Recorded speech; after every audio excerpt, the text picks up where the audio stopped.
गंगा जल छिड़का वो गंगा जल छिड़का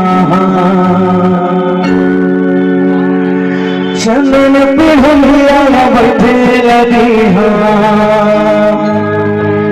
यमुना पाओ पखारा वो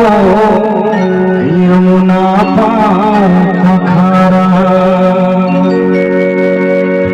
ये बात सिर्फ अपन महाभारत कर सकते काट दूंगा काट ऐसे मान था सब लेकिन माने का सब दिखना चाहिए कि मैं मान और जब मान है ना तो कहे का जरूरत ना पड़े वो सारा चीज हम मिल जाएगी जैसे जैसे फट है रास्ता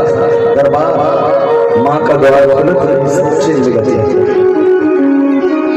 थोड़ा बड़ा गौर करके सुनिए कि का कहत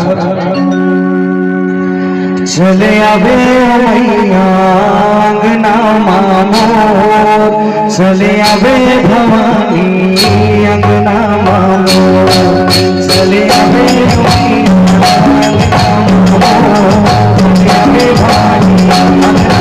मामो चले आवे